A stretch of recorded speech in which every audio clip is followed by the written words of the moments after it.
Rabbi Jacobson, it's an honor and a pleasure having you here again, this time virtually, but really we're honored to have you. We can't wait to hear your words and your perspective on these uncertain times. And as I was saying before, your book is called Towards a Meaningful Life, and in a way that's what you do for so many Jews and for so many non-Jews all around the world. You point them toward a meaningful life. And thank you today for being with us to again share with us that direction toward a meaningful life. Oh my, has the world changed since I was just by you? When was it, 2 months ago? Yes, like that. Who would imagine? Literally. So, first of all, I want to just extend my prayers and blessings and wishes to everyone, to all of you, each of you, that I hope you're well and healthy, you and your families and loved ones in this pandemic. And stay well. Those of you who may need a complete healing, may you be blessed with a full and speedy recovery. I'm here in New York. You know, New York is in the epicenter, as they call it now. And there have been losses, real tragic losses. So I just didn't want to begin without acknowledging. I think we have to first stand humble and stand sensitive to that reality, where there are real people suffering. My own first cousin, a young boy of 33 years old, just passed away yesterday. Can't even have a proper funeral, to be honest, because of this whole quarantining. So I'm not here to bring bad news. I'm here to bring good news. But I think as Jews, we're never afraid of facing the darkness and coming out stronger for it, which is what I will dedicate my few words here. So, but again, extend to every person that needs healing anywhere in the world. And remember, healing is not just physical. On one end, it's the coronavirus, COVID-19, all the different names they give it. But there's also spiritual and psychological, emotional healing, which many times can be even more debilitating because it demoralizes us. And even in medicine, we know someone who has friends and has family and has optimism and hope actually strengthens who we are. And I think we can't control the virus. I've been saying this again and again. We cannot control the virus. We can control and follow health authorities to keep ourselves sequestered or quarantined and make sure that we protect ourselves and others. But we can control everything inside. That's the most important thing to remember. Our inner lives is completely in our control. It's our attitudes, our values, everything that we really stand for. So, so with that said, and the blessings and prayers, we all also wish this become eradicated as soon as possible. But everyone's talking about when can we get back to normal life. So I want to say is, I hope we don't get back to normal life. Well, let me explain what I mean. That's a comma, not a period. I mean by that is that we all want to get back to the healthy normal, meaning a healthy world where we don't have to be concerned about infections and hurting people or hurting ourselves and all that. But the fact of the matter is, in times like this, you know, I'll quote Warren Buffett. He said it in 2008, I think. So it's very different times, but it's a good line. He says, until the tide is out, you don't know who's been swimming naked. You know, I will put it in my own analogy would be when the light is shining, a bright light is shining, you can't see the cracks in the walls. But the light, when it gets dimmed and when we're challenged, you really start seeing who's who. You start seeing yourself in a very different light. We all wish that things would be like it was a few months ago, riding high. We have our schedules, we have our plans, we have our routines. We have Passover plans, we have summer plans, children going to school. No one could have expected in the worst science fiction film, in reality, that 8 billion people, almost 8 billion people, and every sector of society, I'm not talking about one sector, everything has been so disrupted. So we either say to ourselves, oh boy, this is horrible and terrible. We're completely in uncharted waters. Or as people who've suffered and grown through it will tell you, you're either going to sink or you're going to swim. And I say this now as a proud Jew. We have a real role to play. You know, everyone's asking, why did this happen? But Purim, the holiday of Purim, now Passover. It's like, if it happened on Tisha B'Av, the saddest day of the Jewish calendar, okay, even then, it wouldn't make sense, but at least it's an appropriate, sad moment. It's happening like a time of liberation, time of celebration. We're supposed to be with our families. I've been on, I can't tell you the last few weeks on how many conference calls and Zooms, and young people are saying, I can't be with my grandfather, Some people can't even be with their parents. Well, I will tell you right now, there are no answers to these questions. These are the mysteries of God. And I'm not here to come explain how God runs the world and why suddenly God decided to show us that we're not in control and that he's in control. But I will say, we're in completely control, like I mentioned before, our attitude. You know, if you were on a plane, flying to Hawaii, to some Tahiti, whatever, beautiful planet, and then that plane decides to get stranded, you end up in an island somewhere for the holiday, and you're all alone. So you could either be bitter and angry and upset, or you could say, you know what? God leads the footsteps of a human being. That's a phrase from Book of Psalms. And I'm here for some mysterious reason. God wanted me to be on this island with no one but me. And that's how a healthy person navigates. So I want to say this. We've been around, I don't know if it's appropriate to tell a Chinese joke, but it's not xenophobic and it's none of that stuff. But they say when Nixon traveled to China in 1971, some of us are old enough to remember. I don't think Rabbi Alush is. A young man. But in 1971, China opened up. I mean, as much as it opened up, didn't really open up, but relatively speaking. It was the first time Western journalists had access to this ancient Chinese civilization, they were completely closed, was like a mass prison. And one of the journalists asked Zhou Enlai, he was the prime minister of China. It was right after Mao Zedong had died, 71. And he asked him, he said, what do you think about American Revolution? You know, by us, the American Revolution is the beginning of a new epoch, a new era. It's like it changed the world. And he, in classic terms, smiled and said, it's too early to tell. It's too early to tell. Why? Because the Chinese civilization is around 1,800 years old. America is 350 years old. So I will say that we, the Jewish people, are here for 3,800 years. Abraham walked this earth 3,800 years ago, and he pioneered a new approach to life where the focus is not on yourself, but the focus is not egocentric, but God-centric, that we're here to serve a higher purpose. And as that, I submit, is what not just is the secret formula of Jewish survival, but it's actually a lesson that each of us can learn personally, whether it's people in recovery, in any challenge, and now collectively in times of trauma and upheaval and disruption and destabilization, all the synonyms out there. Because here's the question. Do you know how many genocides and how many Holocausts we went through? You can't even count. We're about to celebrate Passover tomorrow. What happened was, and this is the exact number, 3,332 years ago, I counted, it's exact, we left Egypt after 86 years of a bitter bondage, hard labor, slave labor, genocide, like the Holocaust. It was the Nazis back then. And 86 years, we're not talking about 15 years, 10 years. And in that godforsaken place, we finally left. How did the Jews endure that many years? And not only did they survive, but there's a verse in Exodus, very powerful verse. Just 4 words, 5 words.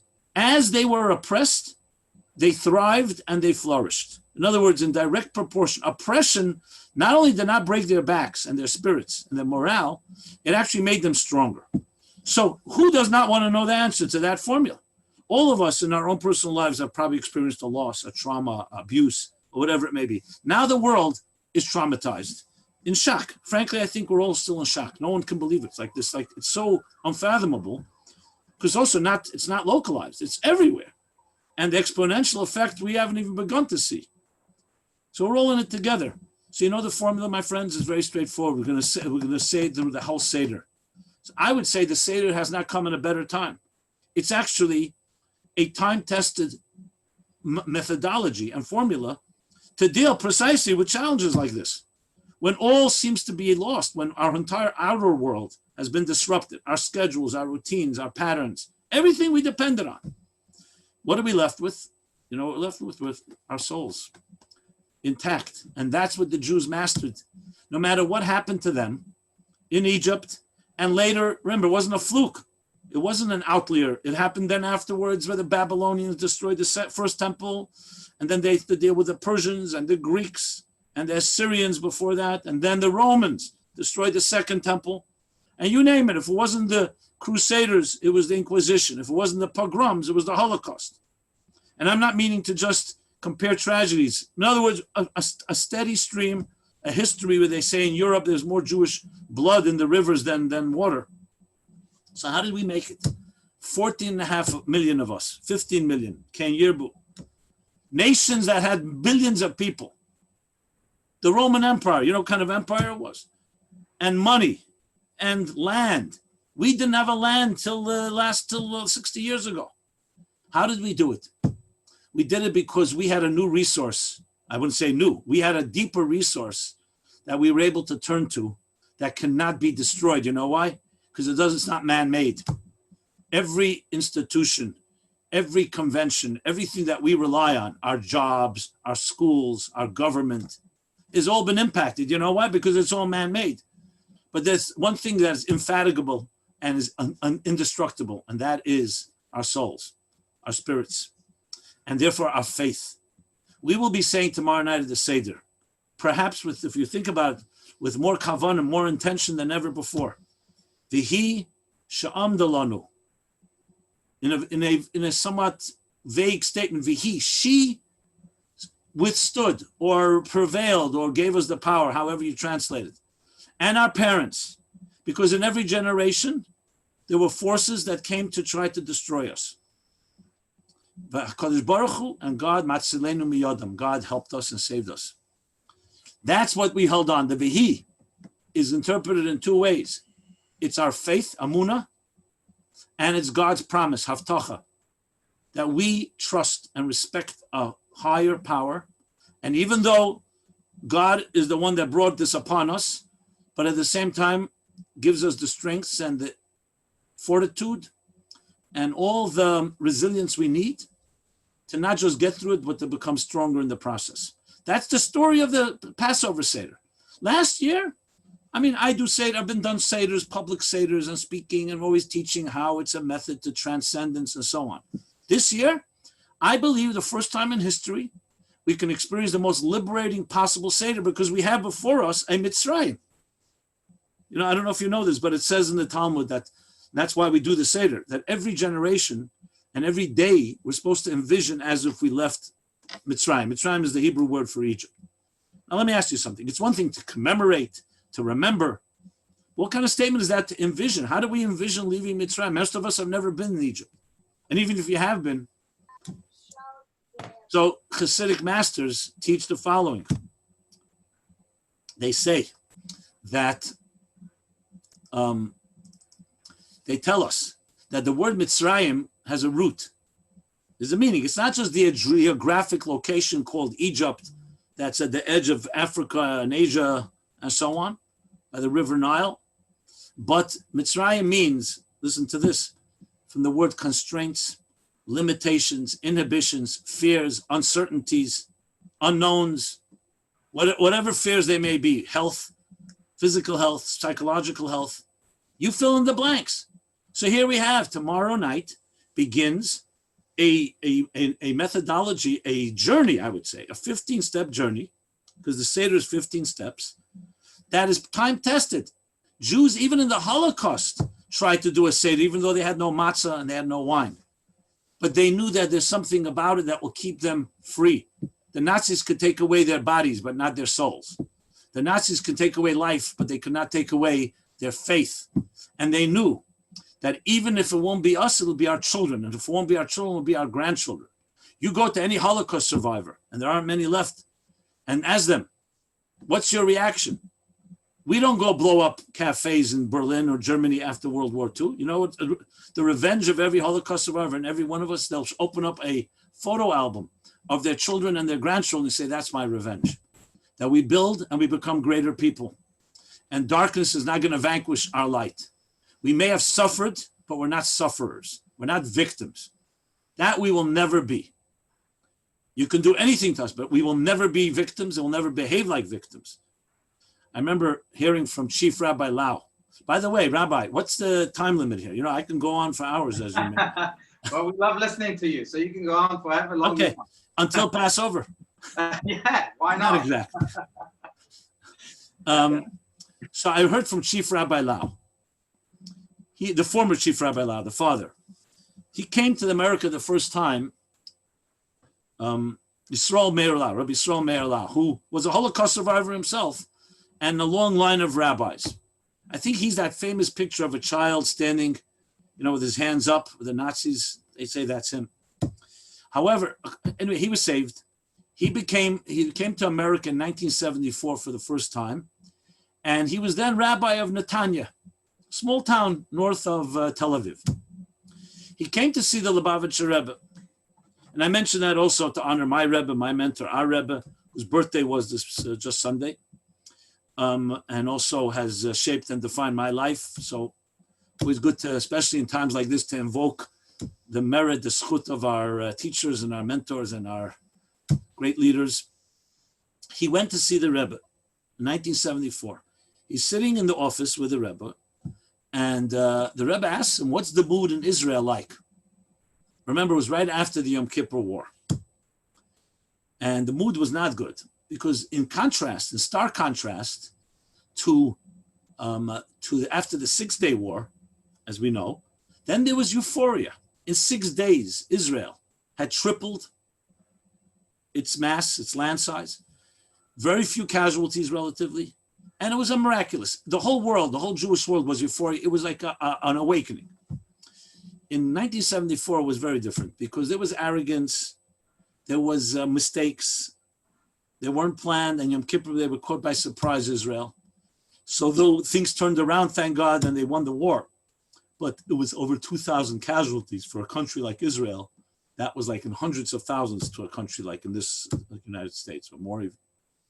So the mood was not good. Rabbi Lau says to the Lubavitcher Rebbe, the mood in Israel is not good. And people are asking, they're throwing up their hands like this, and they're saying, Ma yiyeh in Hebrew, what will be? Was wird sein in Yiddish, what will be? And this is the way he told me the story. He says the Rebbe grabbed his wrist like this and said, Rabbi Lau, Jews never ask what will be. We ask, what are we going to do about it? A victim asks what will be, as if you don't have no control. No, we don't control what happened to us, but we control what we're going to do about it. I find it to be such an empowering story. And we also don't ask why it happened. We don't know the mysteries of God. I will never be able to explain. We will never be able to. Why do we need it? You want a wake-up call? Find another way to wake us up. We have to have losses and fear and all this, the whole pandemic going on. But that's the mystery. But what are we going to do about it? I remember Theodore Bickel, remember the actor, the singer, years ago, there was a tribute for the Rebbe actually in Washington, D.C. And he told a story, a parable, that God, I mean, maybe it's not so good to share now, but let's just put it this way. A message came from heaven that the whole world will be flooded in 2 weeks. So you can imagine all the religions and all the leaders got together. What are we going to do? And they prepared people. The last 2 weeks will repent, will prepare for the kingdom in heaven. The Christian leaders, the Muslim leaders, the Buddhist leaders, the political leaders, everybody.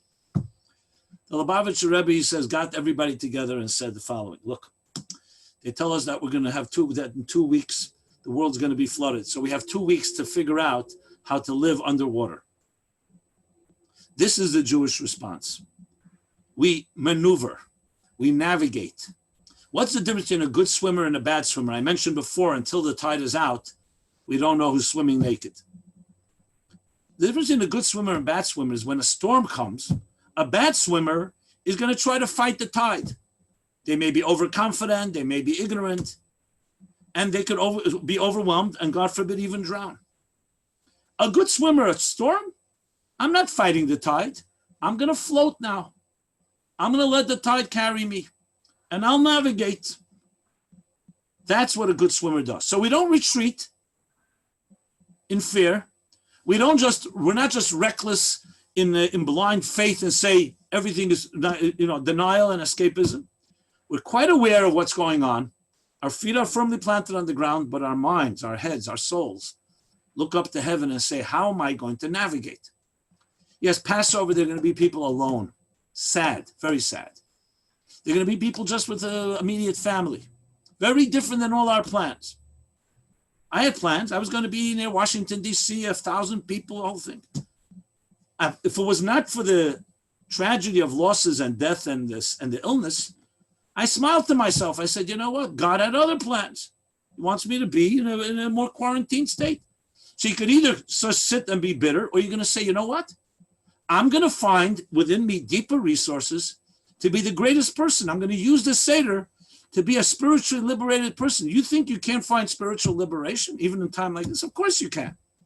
We're just not used to it because we had all our crutches. We had our security blankets, our comfort zones. We always had the excuse, I just did a program, a Zoom, about what quarantine can do for marriage.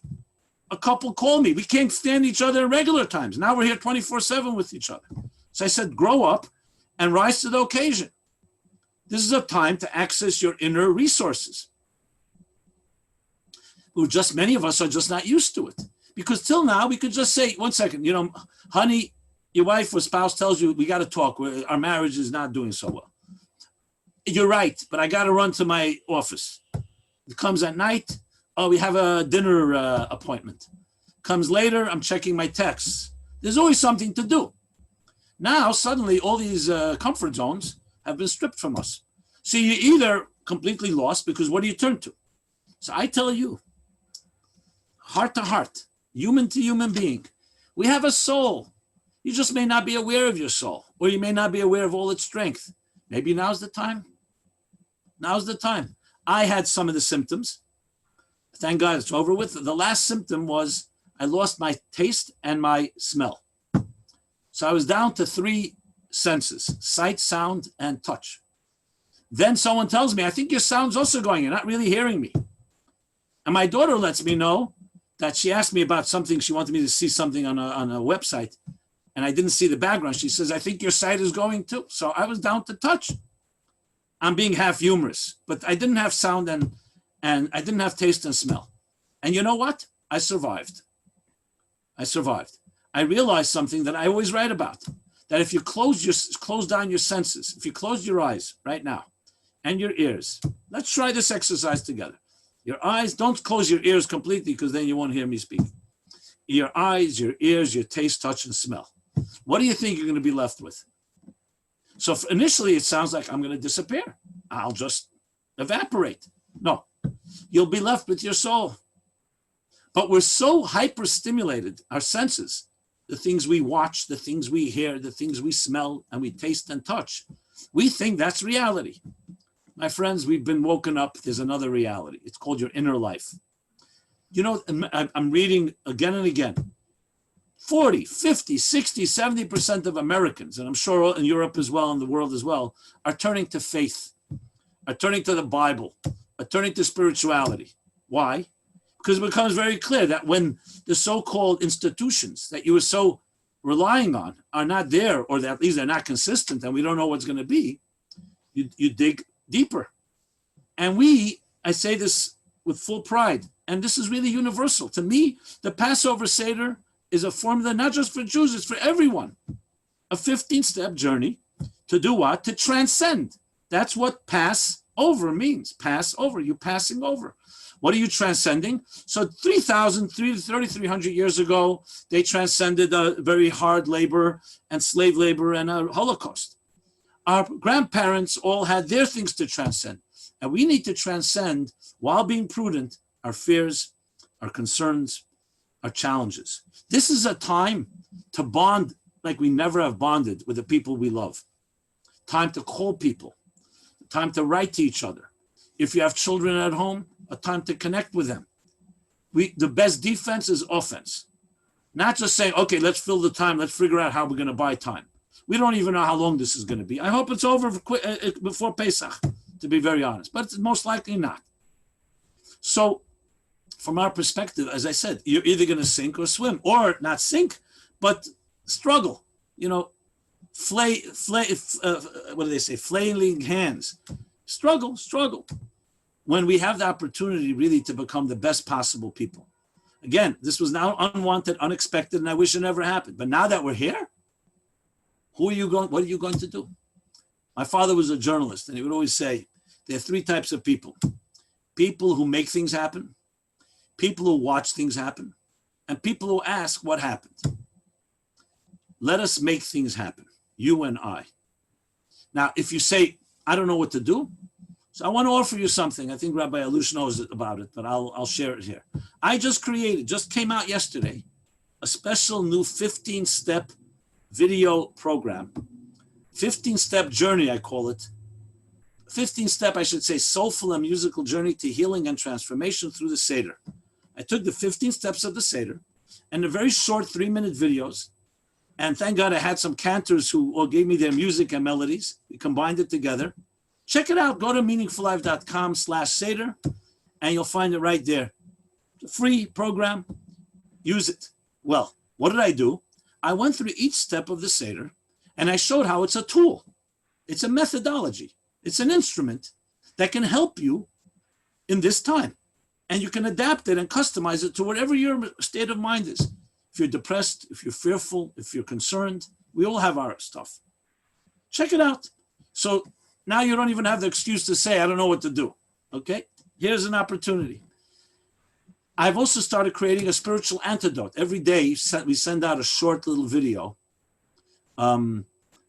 that just is called your daily spiritual antidote.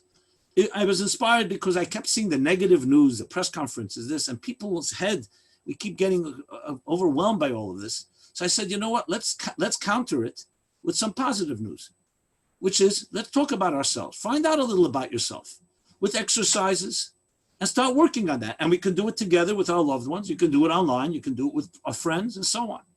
And this is just my little humble attempt to offer some materials and resources, empowering resources in these trying times. There's a lot out there, but don't hesitate. It's like choose and pick something that speaks to you. Go for it. There are many interesting stuff. But one thing, let us not be victims. We're not victims. Let us not behave as if something happened. Yes, something happened. But again, you have total control of what you're going to do about it. Total control. And I mean total attitude. Now, again, God should protect us all. There are things we may not be able to control, the health and so on. We have to be as prudent and as sensitive and listen carefully. And I'm quarantined now for 3 weeks since Purim, basically. I, again, had mild symptoms, so rest assured I'm fine, but who knows, it may be still incubating in me. I'm not going to put anyone at risk. And that's life. And you know what I've been doing? I've been in overdrive, just producing, because I feel this is a time, a historic time. And that's my next point I want to make. I think this is unprecedented. I mean, there have been epidemics, there have been pandemics, horrible ones. But this has a different nature because of our globalization. We all know about it, and it's affecting 8 billion, 7.5 billion people. And it's also a mystery. It's a mystery. It's an unknown. At best, they're trying to contain it now, what they call lowering the curve. I'm sure they'll find the right vaccines and eradicate it. And it's affecting us, I think, also in a profound way because we became so accustomed. We took for granted our gifts. You press a button and you have Amazon Prime at your door. So everything that was going on in our lives was so reliable, was so consistent, that we thought we were invulnerable, more or less. Definitely collectively. Stock market was just going up. And unemployment was down. Who would even imagine? No one would even have written a script like this a few months ago. It seemed like everything. Technology is booming. Medical breakthroughs. Life expectancy. Our standard of living. Yes, there's the ongoing. We could afford also to argue about nonsense and be petty because things were going so well. Now we're suddenly faced with something interesting. That all that is really, frankly, you can't rely on. We don't have any idea what's going to be with it all. And I'm not saying the world's not going to find ways to stabilize. But right now, so what do? What the Jew has done for thousands of years. You dig deeper and you find those resources. Absolutely. What do you stand for? What are your values? I have traveled extensively, and I've always asked young people, well, frankly, anybody, young people, old people, I always ask a question like this. Tell me, what are the top 5 things you're ready to fight for? You're ready to die for. I don't mean physically die. What are you so devoted to, such dedication? You're totally ready to do anything for it. What do you think the average answer was from any young or older person, let's say last year? I'm not going to talk about the last weeks and months, or whenever this began, month. The answer was very straightforward. Everyone answered the same thing. Most important things to me: money, comfort, happiness, sexuality. Some would add sports, my video games, my gadgets, my technologies, basically my hobbies. Some would say my family. Nobody would say my spiritual values, my mission in this world. Why am I here? Because we're so comfortable. And when you're comfortable, you tend to become, what they say, apathetic and complacent. We're no longer apathetic and complacent. Ask somebody now, tell me, the 5 top things you're ready to fight for, very different answer. To say the baseball season, well, the baseball season may be canceled this year. Definitely postponed. The basketball season, the hockey season, the coming football season, Wimbledon. Okay, that covers sports. Let's talk about the performing arts. A movie you're going to? A Broadway? A club? A restaurant? A place to go eat? I'm giving the things that we all would answer, things we look forward to. Right now, you can't answer that way. So what are you left with? So what are you ready to fight for? So some people say, just to stay healthy, let me just survive this. I would say, no. Now's the time to answer the question. What are your value? What's your value system? What kind of mark do you want to leave in this world? What eternal mark? And you'll notice that now our answers are going to be far more permanent and immortal values than those other answers, which are all temporary, instant gratification. But it was a blessing because life was so easy. It was a blessing. Therefore, I don't have to fight for anything. When's the last time anyone fought a war? Last war was World War II. And yes, we were fighting. It wasn't even on American soil. It was on European soil for our values. But most of us grew up in a world, including me. What a fight. What are we fighting for exactly? Everything is cool. We're comfortable. Now we are awakened to have to rise and say, okay, what do I stand for? What am I going to tell my children, myself? How are we going to be proactive? And I want to conclude with this final statement. I've been trained to always think the big picture. There's going to be a time this will be over, as everyone is saying. But we're going to look back 10 years from now, 5 years from now, at the year 2020, March, April 2020, Passover 2020. And the annals of history are going to document how did we act? How did we behave? I'm convinced, except if Mashiach comes, and I'm sure it'll come very shortly, that this is the defining event of our lives. I can't even imagine anything close to it. The disruption, the global disruption, in so many levels. And the question is, how are we going to be remembered for what we did? What are you going to tell your children and grandchildren? What will they say? Did we cower in fear? Did we just become debilitated and paralyzed and demoralized and broken? Or did we dig deeper, as our ancestors did, and our parents and grandparents did when they were challenged, and we found a deeper goodness within ourselves? And we didn't just philosophically find it. We acted on it. We showed more kindness and love than ever before. We celebrated a Passover. We're going to say, how is this night different than all nights? You could say, how is this Passover different than all Passovers? It's never been like this. And we rose to the occasion. We taught ourselves and our children that we have deeper resources. That even when the storm is brewing out there, and there's and the seas and the oceans are turbulent, we found that our inner ship, we could find a rudder to be able to navigate, to be able to go through it and become stronger in the process. As they say, that which doesn't kill you makes you stronger. And we don't need to look far. Passover is maybe the ultimate model of this. But in truth, as I said, it's 33,300 or 3,800 counting from Abraham years of this is our history. Thank God we're blessed with freedoms today we never had. But now we are challenged. No one's going to deny that. I have no doubt that if you ask yourself these questions and you dig deeper and turn to others, don't be bashful. We're all vulnerable now. We're all fragile. We're all vulnerable. There's nothing wrong with that. That's the human condition. But we don't have to remain vulnerable if we allow ourselves to surrender to God's higher plan. And I don't know what it is, but it's one thing is for sure. He wants us to be alone, sequestered, quarantined, as exactly that as Moses told the Jewish people. I don't know if you know this. Look in the book of Exodus. It says, the night of Passover, tomorrow night, 3,332 years ago, said, there's a plague raging outside. The firstborn of the Egyptians who refused to succumb, refused to allow the Jews to leave. They had many chances. There's a plague, an epidemic. You, he says, Moses tells the Jewish people, you, however, remain in your homes with your doors closed until the morning. And when the morning will come, and then the afternoon, we will march out of this God-forsaken place, this hell, in the great Exodus. And that's what happened. Why did they have to stay quarantined? Because there was an epidemic.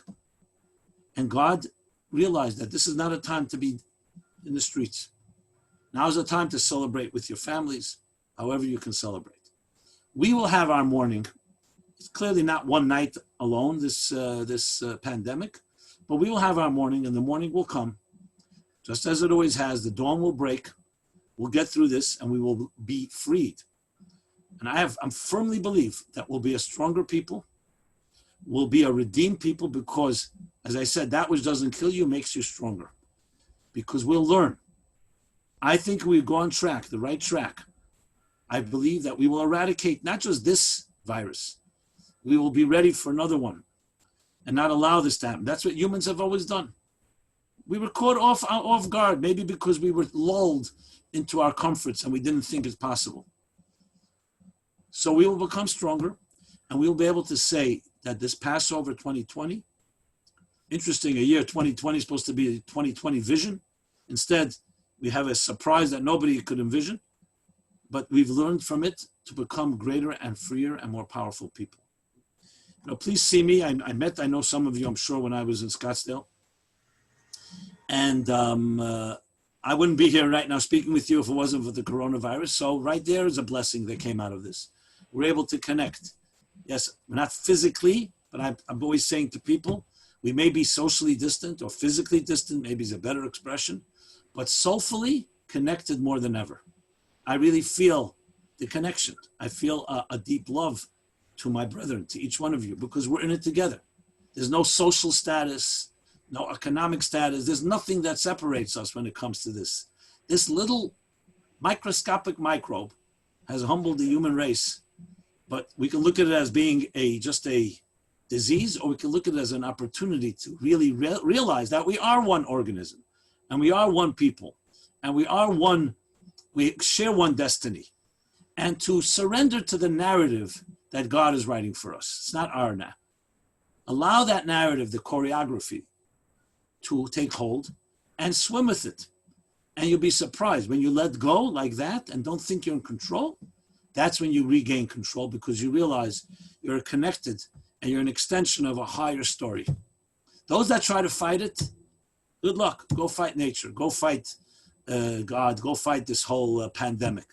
Again, we have to fight it every possible way, medically and so on. But the disruption, we now have to accept it, and not accept it lying down. We'll do whatever we can, but spiritually and psychologically, emotionally, we have tremendous opportunities. So I want to tell you, I love each one of you in the full sense of the word. I don't mean it in a romantic way. I mean it in a spiritual way. We are all God's children. We're all indispensable musical notes in one large cosmic composition. And we've now not distracted by the external lives and the outer lives that we were living, our schedules, our routines. Now we're left with the real you, the naked, raw, vulnerable you. but in it lies an invulnerable spirit, your soul, that you can access, and the resources are unlimited when you go into this soulful place. So may this Passover truly bring emancipation and liberation, transcendence, firstly physically, health-wise. Matzah is actually called, the bread of healing, the bread of faith and the bread of healing. May it bring real health to everyone who needs it, protect the rest of us from this terrible disease, and above all, emancipation and freedom spiritually and emotionally and psychologically, our mindsets, our heart sets. And it should really be a memorable and unforgettable Passover in the sense that we really used it to experience true transcendence. And we're told that this month, just as we were redeemed, we will be redeemed in the final redemption, which will eradicate famine, disease, exploitation, all that corruption that we're familiar with of this existing paradigm. And hopefully all this is now leading us to a paradigm shift, to a new reality where we will all be blessed in the fullest sense of the word, what we call the coming of Mashiach, the final redemption. But it's a process that we've been going through, and now we're closely to the conclusion. But we still have to remain sensitive to the situation right now, do whatever it takes. So God bless you all. I want to thank Rabbi Alush, Rabbi Pinchas Alush. We've become close friends. And it's an honor to share a few words. And please don't hesitate to reach out to me in any way, to myself, my team. We're mobilized, to do whatever we can to help people right now, morally, psychologically, emotionally. And I'm trying to put out resources out there. As I mentioned again, Rabbi Alusha, I think, put up the links. Just go to meaningfullife.com. You'll find the whole Corona section. And please remember, we're one. We're one family. We're one organism. We're one entity. Right. Thank you so much, Rabbi Jacobson. Thank you. Thank you. Really, there's so much you gave us. Such richness, and I hope that we did indeed take notes so that we can go with them into our lives and into our Seders. Thank you for playing. We hope to see you really again soon, physically, not just virtually. Rabbi Jacobson, you're back in Scottsdale. We'd love to. The love is mutual, and thank you for playing your indispensable note. It's not just a note; it's a concerto. Become a part of our lives, and that is truly bringing Hashem's music to our ears, to our soul. And continue to Simchas. Also, we wish you a refuah shlema, full and speedy recovery. Thank you. Thank you. And you all stay well and healthy, physically and spiritually in every possible way. Thank you. And I can emphasize more. Please go to meaningfullife.com. I'm personally inspired by Rabbi Jacobson's teachings day in and day out. And I think you'll draw much strength, soulful strength from everything that he puts out. It's really just elevating, uplifting, in a soulful way. So Shakaya. Thank you. And you're all blessed. I have to say this. You're all blessed to have a rabbi like Rabbi Pinchas. He is an extraordinary person, and thank you. And I'm sure this will all connect you all more together. And don't hesitate to make sure, in case you can't find those resources, you knock down his door. I don't mean physically, but virtually, and insist that provide you more and more strength and resources. I hope you don't mind me. No, absolutely. This is the time, and not now. When Exactly. Thank you. Thank you, Rabbi Jacobson, for volunteering your time and most importantly, your shining soul. Shakar. Thank you. Thank you all.